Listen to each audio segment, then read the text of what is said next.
breach detection with Deception, Inception. Awesome. Thanks so much. Thank you everyone for being here. I'm excited to give this talk. This is actually the 5th talk of 2022 I've been giving with slight variations, so hopefully this is the best version. So I'm Justin Varner. The best way to describe what I do is philosophize about security. So I think about security problems and I try to propose solutions. I've been partnered with Canary out of Cape Town, South Africa. They're a relatively new company and they work on breach detection. They provide a free service called canarytokens.org. And I'm going to talk to you about what we've been doing in breach detection that isn't working, why we need a paradigm shift, and walk you through a ton of practical examples for how you can deploy deception technology right now so that you don't get pwned. So it would help to first talk about honeypots, honey tokens, and honey traps. A honey trap can be a honeypot or a honey token. This is really part of the discipline known as deception technology. And the key with deception technology is trickery and being more slick than the adversary. If you can outdupe your adversary, you're going to be effective at detecting breaches. The reason we need honey traps, honey tokens, honey pots is because we need a better level of high fidelity, low volume alerts. We have analysts that are looking through SIMs and SOARs and burned out, they're changing careers. We're already at a deficit of several million jobs depending on which report you read. And we need a new solution because I feel for the analysts and they need some help. And most importantly, what we're doing for breaches now isn't working. You know, it takes a long time, and I'll get into the statistics here shortly, to even detect a breach, let alone mitigate a breach. It's costing lots of money, and simple incidents should just stay incidents, but they're becoming catastrophes. And we need a new way to lower our mean time to detection and mitigate the blast radius, and like I said, keep our security professionals happy and within the same industry. So some of you may remember Laundry Room Viking, and this is an analogy to people in the security analyst world. You know, the whole philosophy was you should just stay up all night, triage alerts. Nothing wrong with a 100-hour week, but it's not sustainable, right? So this isn't going to work, and you're going to be fighting an uphill battle. This is a metaphor for your inundation of alerts when you're told, hey, go take a look at the Splunk SIM and try to find a needle in a haystack. Good luck with that. But why do we need deception technology of all things for breach detection? Well, I'll tell you why we need something else. Just look at the past 10 years. You can go back to Snowden in 2013. Most sophisticated spy surveillance agency in the world had no idea that he was rummaging around and exfiltrated all this data. You know, you look at most people still have post-traumatic SolarWinds disorder, PTSD. If you go back to 2019, everything now is third-party risk. And how do we mitigate supply chain? We're still feeling the effects. There may be 18,000 or so departments that have been affected by SolarWinds, and the effects are still being felt. You know, if you look at last year, this affected this part of the world with the Colonial Pipeline breach. This was an interesting case of physical and virtual worlds converging. You know, you had actual pipeline delays and oil shortages for about 10 days because of a ransomware attack. And anyone that has a credit score, which is anyone here over 18, which I think is everyone, you've been affected by Equifax, you know, in 2017. And this, you know, people were trying to tell Equifax, hey, for months, there's this problem. We have Apache struts. We need to fix this issue. Nobody listened, or they didn't care. They didn't know the extent of the problem. So deception technology is a new approach that gives you higher fidelity and lower volume. This is why we need it. Anyone here remembers Jimmy McMillan? He was a 2012 presidential candidate on the Republican ticket. His whole platform was about the price of rent being too damn high, and he was right. But cybercrime is even higher. If you look at some of the statistics, it was estimated to have cost $6 trillion to the global economy in 2021. Every 39 seconds, roughly, there's another breach. Last year, there was 847,000 cyber complaints to the FBI. And up until now, there was probably no hope of a solution. But let's talk about why there may be now. And so I kind of talked about earlier how long it takes to detect a breach. 212 days is the IBM report 2021 estimate of how long it takes to even know you've been breached. That amount of time allows for a significant amount of accounts to be dumped. If you look at some of the biggest breaches in history, you have Cam4. What's interesting here is you've got almost 11 billion accounts, and there's only 7.5 billion people on planet Earth, which means that there were some people doing naughty things, didn't want people to know that they were doing them. So that's a lot of accounts. You look at Yahoo, every vertical within Yahoo has been breached. You got fantasy, sports, finance. They had multiple breaches, 3 billion accounts. You know, your information's been out there if you ever had a Yahoo account. And then the one that was pretty devastating, that had some really real-world ramifications, AADHAAR, that was India's attempt to digitize their entire economy and link your driver's license to your 401k, to your bank account, so on, except the identity system wasn't super secure, and the government advertised, hey, if anyone can breach my account, well, you give this an invitation to hackers, and less than a day later, everyone in India's account has been compromised. So it's entirely too long. So I want to talk now about Thinks Canary and, you know, the canary in the code mine, or the coal mine, however you want to say it. So Thinks Canary, I'm not actually an employee of theirs. I am a partner, and I believe so sincerely in what they're doing that I'm willing to go on these talks and discuss their stuff, because personally I have seen what would have been 4 headline worthy breaches avoided. I've seen really sophisticated pen tests and arrogant red teamers, no offense to the Dell SecureWorks people, but they've come in thinking they were going to pwn the environment. In 8 minutes they tripped over a token, and then they tripped over another token. And you know, there was a really funny story I tell a couple years ago where there was a report that was generated by X-Force on a red team assessment that went on for 3 weeks, and they, you know, came in, they dropped the report. It was a 71-page report of all their findings. But while they were doing this, I was also compiling a report of everything that they were tripping over. My report was 94 pages, and so when they came in acting all arrogant, throwing their stack of papers down, I met them with a larger stack, and they felt pretty stupid. So let's talk about how you can use these canaries, right? So the idea of a canary can come in the form of a bird, which is a honeypot traditionally, and a token, which is a honey token. Birds are anything that looks like a legitimate device. So you can have a SCADA system, a dumb coffee machine, a smart frit, whatever you want to call it. It's going to look just like the real thing. And the idea is to entice an adversary. An adversary is going to try to interrogate this system, and when they do, it's going to fire alerts, and it's going to immediately tell you that something is amiss. And that's the idea with these canary birds.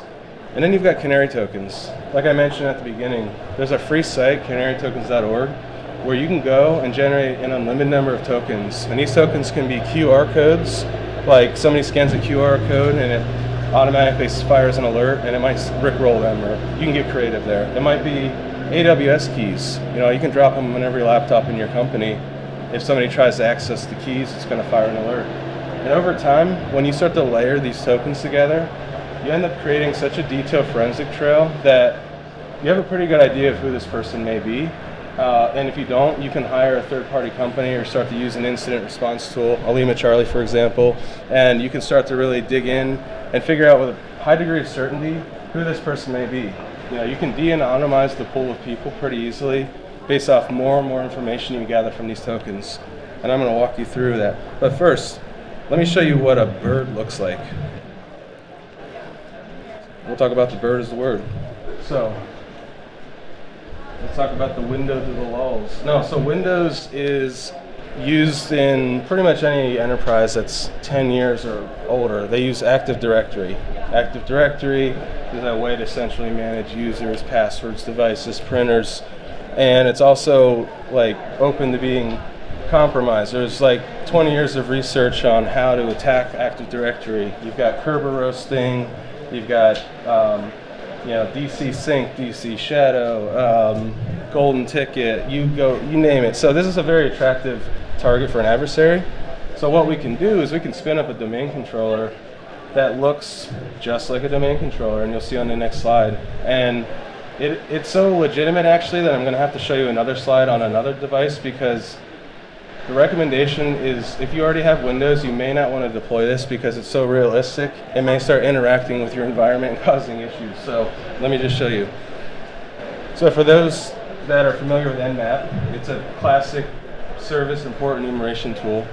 Might be a little hard to see from here, but I basically just ran a detailed Nmap scan against the IP of a bird, targeting ports, common, and Active Directory. And if you look at all the service information, starting at like 22, SSH, it knows that it's Microsoft Windows. You'd be hard-pressed to tell the difference. 80 is Internet Information Services. If you were to visit this IP on port 80, you'd actually hit an IIS splash screen. And you wouldn't know, but I would know. And you also have Kerberos, port 88. It's even so customizable down to the domain. If you see under Kerberos at the bottom, it says tc-80.things.com. You can customize this to be 80.bsidescharleston.org or whatever you want to make it look as believable as possible. Even, and this is a bad idea, but even SQL Server, don't put it on with a domain controller, but people do it all the time. But it even tells you like the version, the patch number, all of that stuff. And so the moment a bad guy starts to fire off Nmap, this thing lights up like a Christmas tree. So what you can see on the left here, these are just a bunch of alerts. And so not only are you getting port scan alerts, you also get alerts of if people try to run an FTP command. So maybe somebody's going to try to access FTP on this host. It says here FTP login attempt. Or HTTP, like I mentioned, IIS. If you visit that site and enter credentials, you'll see on the right side here, well, it's hard to read, but it says password and username not supplied. If they were to type in spaghetti and pizza or whatever, these both will pop up. It captures every bit of information. And in the process, you get an IP. This is where you're going to start your investigation. And then you also get any number of alerting endpoints. I'm using Slack here as an example. You can send it SMS, email, PagerDuty, Jira, really anything. You can use this orchestration platform called Tines that's free and awesome to basically create any scenario you want and orchestrate. And so now we have an IP. This is a great place to start with our forensic trail. But I also wanted to show you a non-Windows scenario. So a lot of people love Joomla, well, pen testers and red teamers love Joomla because Joomla is vulnerable. And when it's on the internet, it's a target. It's a content management system. We can spin up a bird running Joomla. Looks pretty legit. I mean, if you didn't customize it and use that nice little flowery background. But, you know, you customize it, and again, like, we get the IP address. This is helpful. We also get the user agent. So we already know this is our de-anonymization pool. They're on a Mac, and they're running, it looks like Mozilla. And so I know the IP. I'm in Richmond. There's only so many Macs, and there's only so many Windows or Mozilla browsers. This data is actually collected all the time. If you use Steam, the service for gaming, there's the Valve hardware index where they ask you to upload your information. All your hardware information is up there, so you can start to see where this might be helpful for an investigator. I also wanted to mention in the world of honeypots, traditionally, so the way Thinks looks at honeypots, they call them production honeypots. These are more focused on you as a person and what's interesting. But if you look at the research around honeypots for 20 years, all they used to do is sit on the internet and listen for intelligence. They used to say, well, this is a bad thing, there's an SSH worm, there's this and that. Well, you can actually use your honeypots in a similar way as an outside bird, and you can run it through this tool called Gray Noise. They're in DC. Super neat tool. What they do is they look at the threat intel. They look at like Cloudflare and AWS and Shodan, and they say, we know these IPs are not important because they're deterministically scanning the internet. Here's everything that you need to care about. And they give you what's left. So as an example, I threw like about 5,000 IPs and it spit out like 800. The ones that were at fault were China, no big surprise there, and Russia. And you can see they have an API that's free, a website, super cool company, highly recommend it, free service. Also, there's another company here. It used to be called Rumble, now runs Zero. HD Moore, who created Metasploit, Chris Wallace. two awesome dudes. They got together and they tried to figure out how to solve asset inventory, because they said, hey, this is a really hard problem. Most of the time people are trying to defend things and they don't even know what things they need to defend. And so Run Zero is unique, and it has a native integration with Canary. And what's cool about this is you can use alerts from Canary to send IPs automatically to assets. So why this would be helpful is maybe you have a log4j alert from an endpoint internally, and you kind of want to know about this in your asset inventory. Like if one of your machines is communicating to a Tor endpoint, you're like, what's going on? It's probably compromised. This is a great way to have context and enrichment of your alerts. And you know, Canary and Run Zero go together like Shack and broken backboards. And if you don't believe me, I mean, this is just a couple of examples, right? You know, there's probably another 12 that he's broken in half. So, you know, just a match made in heaven. All right, so I talked about birds. Let's talk about tokens. Tokens all the way down. I'm going to talk about recon, and here's a few examples of recon. Rest in peace, Chris Farley. So the first type of token you can use is called a Deceive, Nosy, Stranger token, DNS token. And so the domain name system is a way to map names like BSidesCHS.org to an IP so that you don't have to remember it. Most people don't like remembering numbers unless you're me, and you know, you don't have to do that. So what we can do in kind of reversing this paradigm, we can use a DNS token on a dark network segment. What's a dark segment? It's, you guessed it, it's a place where nothing exists or nothing should exist. And what we can do is we can use the DNS token and say, this name maps to this IP in the dark segment. If there's a pen tester, an adversary, a bad person that tries to resolve it and reverse it, fires an alert. Boom, Snoop Dogg's in the building. And you can see down here, well, you'll notice that there's a name here, .canarytokens.com.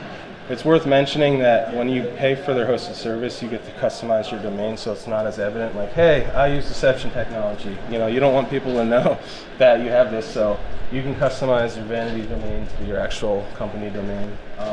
And yeah, they're so cheap. Just look them up, go to their site. And so what's interesting about the DNS token, it doesn't tell me my IP, right? It tells me the IP of the resolver, but even that, it knew that I was in Richmond. So the first token of value, it used a Cloudflare 1112 DNS server, and it knew I was in Richmond. That's already like de-anonymizing the pool of who this could be.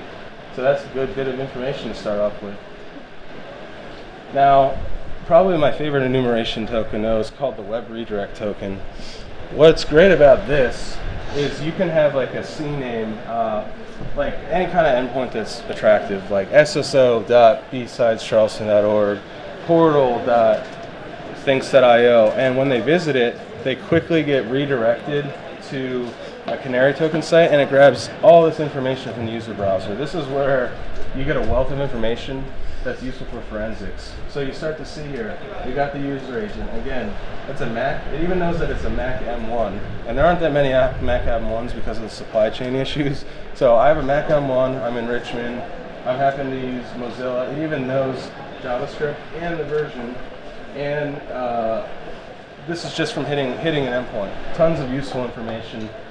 And it's worth noting that this information, all the while, should be sent to a SIM. This isn't a replacement for your preventative controls or all of your endpoint detection response, all that telemetry. This is merely a way to know when you've been breached in real time. You still want to do forensics. You still want to collect and collate and aggregate. And so you should be sending these alerts, and you can easily send the JSON, syslog directly from things. Just hit up their support team. There's also another really great enumeration ticket, or token rather. It is the clone website token. And even though imitation may be the sincerest form of flattery, probably means you're about to be phished. And so what you can do here, you create a token, gives you 5 lines of JavaScript. All you do is you embed that JavaScript, like obfuscate it, put it in your HTML pages. If somebody takes your site, clones it, and then redeploys it, so besides Charleston, maybe there's an extra S in there, .org. If you visit it, it's going to fire an alert, and it's going to tell you, whoa, somebody just took my site, and maybe it's part of a larger threat campaign, and you can start to gather the metadata and figure out all right, is this just some punk who's interested, or is it a developer that's cloning the site locally to test? You can add to it an allow list and ignore list, but you start to learn a lot of stuff. And what you can do with this is get your legal team to send a cease and desist letter. I've seen this be effective in taking down doppelganger domains, or you can just scare them. Either way, you'll let them know that you're onto them. Awesome. So we talked about enumeration tokens. Let's talk about API tokens, application programming interface. Ask Burt Macklin, he's on it. So my favorite token of all, I think, the Amazon Web Services token. These are so useful because if you're a pen tester, a bad guy, you want these. These are the keys to the kingdom. You get a set of keys, you'd be hard pressed not to use them. You tell me any pen tester that's not going to try these AWS keys. Well, the moment they do, it fires an alert. It also creates a geo map, which is really nice. So why this is helpful is you can, again, start to build a forensic trail. Is this part of a larger campaign? Are they accessing AWS keys in one particular region? Is it distributed? The mistake that a lot of adversaries do, and I've seen in the wild, they will take these keys off of Susie Q's laptop and they'll use them on their machine. Well, when they do, we grab a bunch of metadata. We grab the IP, the city, country. We even know the command that they run, list buckets, and so maybe they're, most of the time they're going to run AWS, STS, get caller identity, figure out who you are. But, you can learn a lot about a person by what commands they run. So, consider that. And then here's the memo. This is on my laptop. Here's the key. And you can also token these keys and give them fake permissions, which I'll show you, because this will give you more bang for the bucket. The other type of token in AWS land, a simple storage service. S3 is just raw bucket storage. You can put stuff.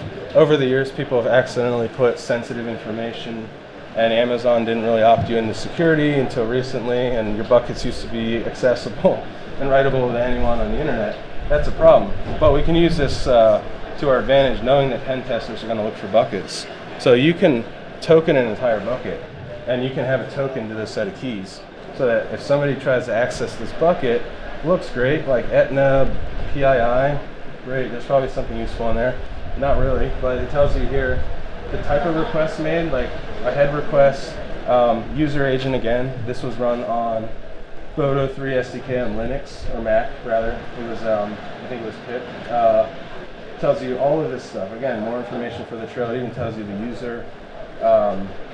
And couple that with the AWS API key, and you're starting to build a pretty robust forensic trail. Okay, there's a lot going on in this slide, and so I'll just tell you this. So heavy meta Slack. What you can do with Slack is they have Slack tokens, and the way that I like to drop Slack tokens is similar to the way Exhibit likes to drop fish tanks inside of fish tanks inside of your car, if you ever watch Pimp My Ride. If not, you should. So what you can do is you can drop a Slack token inside of a Slack channel, so that when somebody uses Slack, they get stunned. And anyway, there's a lot going on here, but meta layering of tokens is the way to go, because the more that you layer, the more likelihood you're going to have them trip over these tokens, and then they're going to continue to create a forensic trail and de-anonymize themselves. So I love it. There's also, in the API world, a pretty new token that came out. It's Kubernetes. K8 is the nickname. If you see why, it's K, 8 letters S, get it? K8s anyway.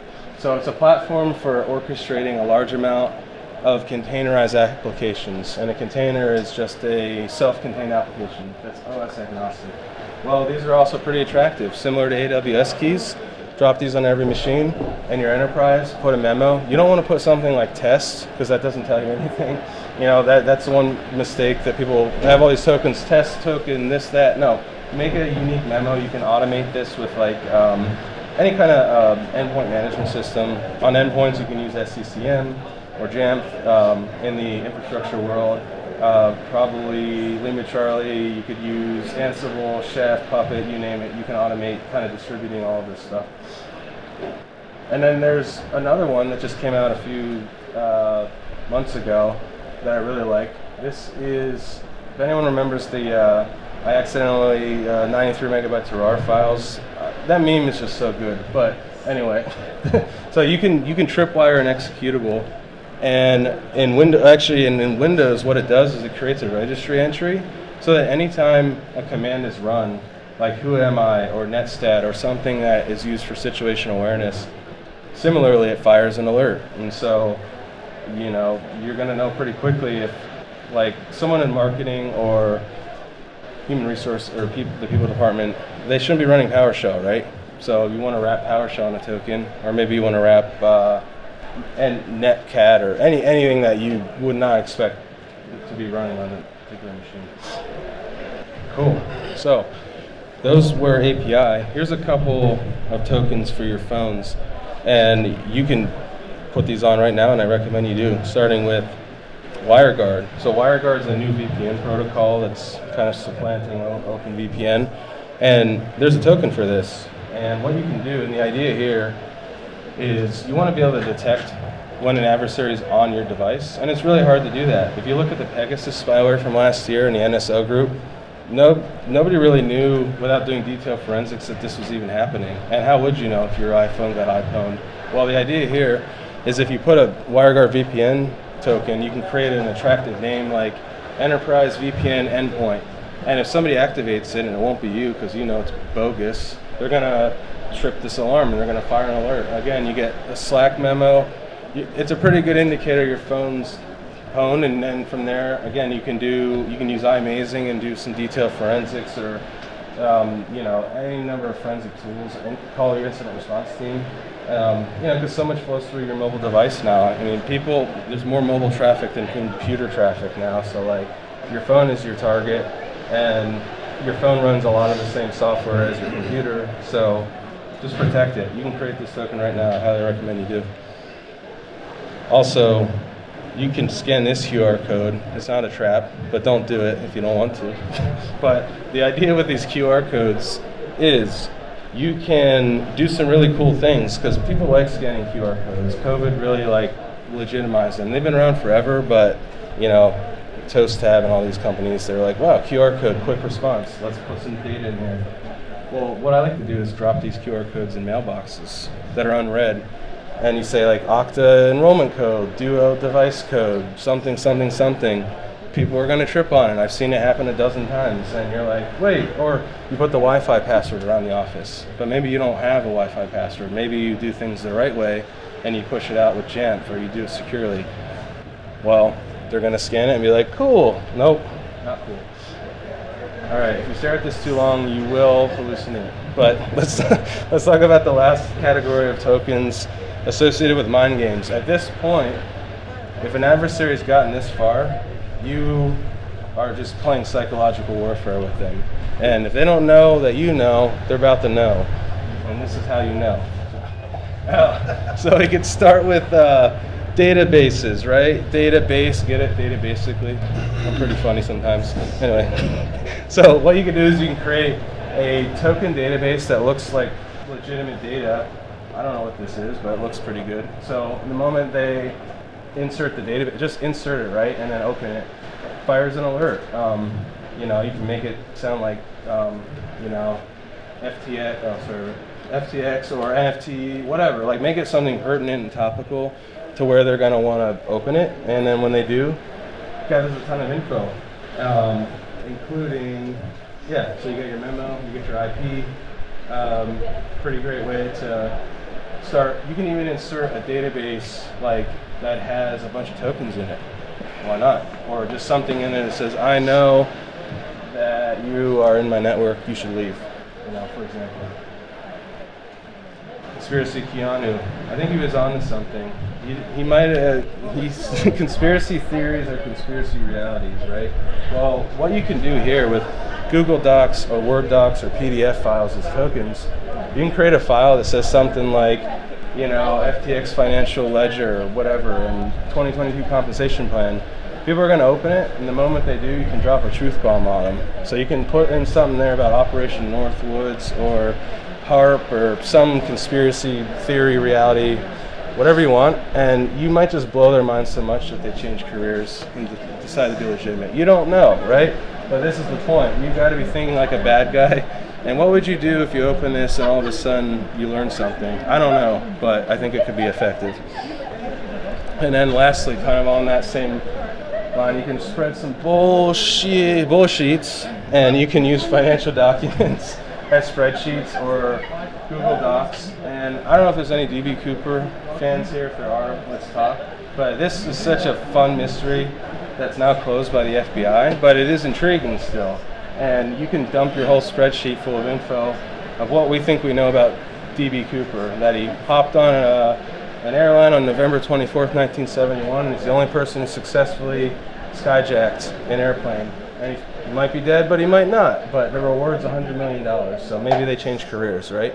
Maybe they're done being petty scumbags that send phishing emails, perhaps. Now let's talk about the final kind of, wall up here. How do we pull this all together and make it something useful that you can then package up nicely to your forensics team? Well, let's talk about deception, inception, to lead to better breach detection. Mouthful. So here's a scenario, and there's a zillion. This is what's fun. Creativity is your only limit. You've got an adversary who pops your server. Maybe it's like a legitimate bird, or maybe it's just something with executables that are token.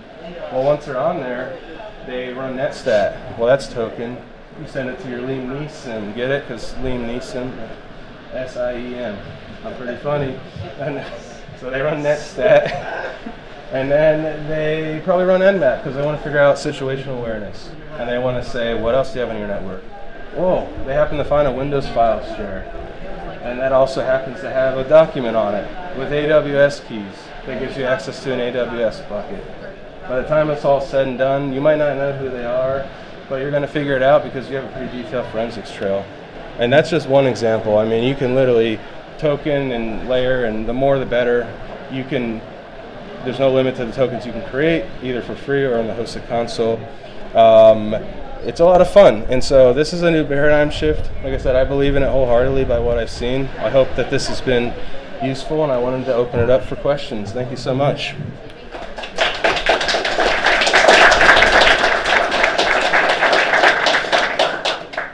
I'm a software computer science student, and I'm just now getting into the meat of cybersecurity. But what is the difference between a honeypot and a wiretap? Is there a difference? It's a good question. What's the difference between a honeypot and a wiretap? So a wiretap is essentially sitting in line between a communications channel. So like if the FBI needs to figure out where some deal's happening, they'll probably contact AT&T and they'll sit upstream and they'll listen and they'll make a copy of it. A honeypot is like, here's a trap. Go this way, like here's a sticky honeypot, like Winnie the Pooh. Yeah, exactly. There's lots of money here, real money. Just kidding, and then so you entice them to make this mistake, and almost a wiretap's like they've made a mistake and now you're trying to prove it. I don't know. That's a good question though. Yeah. Yes, sir. How do bad actors How do they get over it? It's a good question. Being very careful, right? And that's actually a good counterpoint. Some of the elite red teamers, like, what, have you run into environments like this? Do you even know?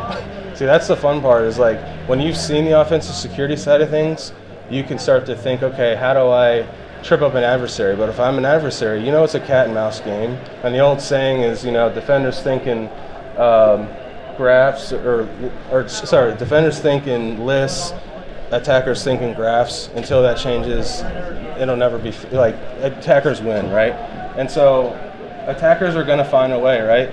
They're gonna get more creative. There are people that deploy this haphazardly, not stealthily, and so they make it pretty obvious that they have honeypots. Or like, I'm here and I'm not telling you who I represent because I don't want to paint a target on my back and say I have an ADT sign, break into my house, right? Because it means I have valuable things here.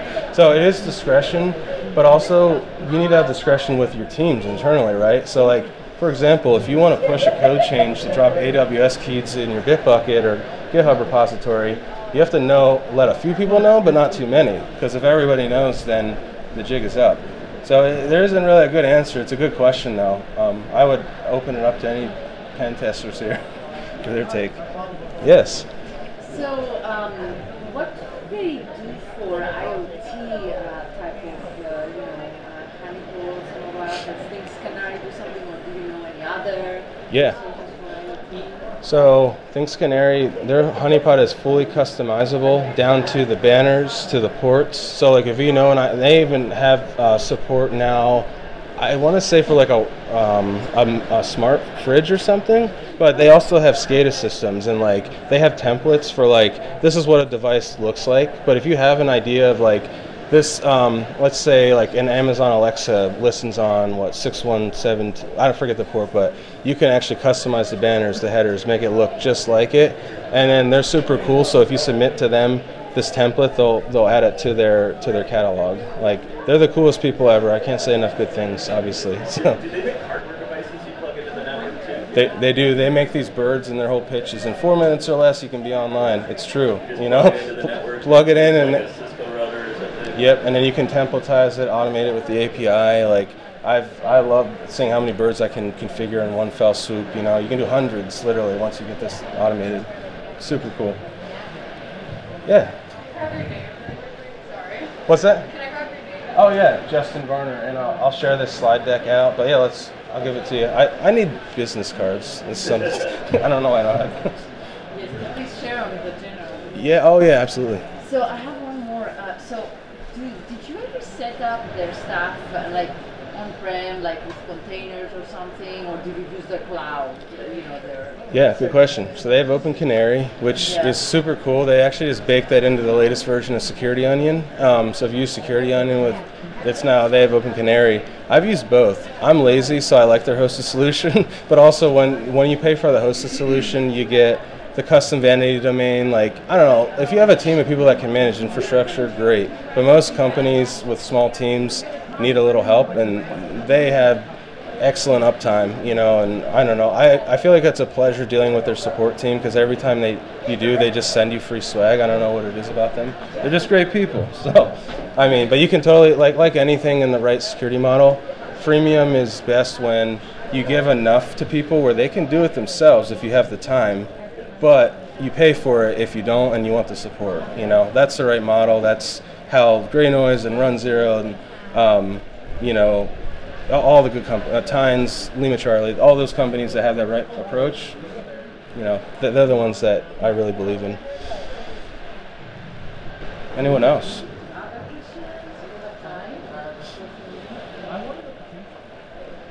The Google one I was curious about, does it actually open a Google Doc? Yeah. It's like it's in the URL or something? So you create like a copy of a Google Doc that has like a Google Apps script that runs transparently in the background. Okay. So the moment you share it to everyone, so somebody opens it, boom, you know. Everybody in my company, Yeah, it's great. It's one of the best, and there are people that are going to be snooping around like legitimately, but then you kind of see a trend. Like this is great for insider threat. Like I've seen this find several people that were up to no good, and like it was part of a larger narrative, you know.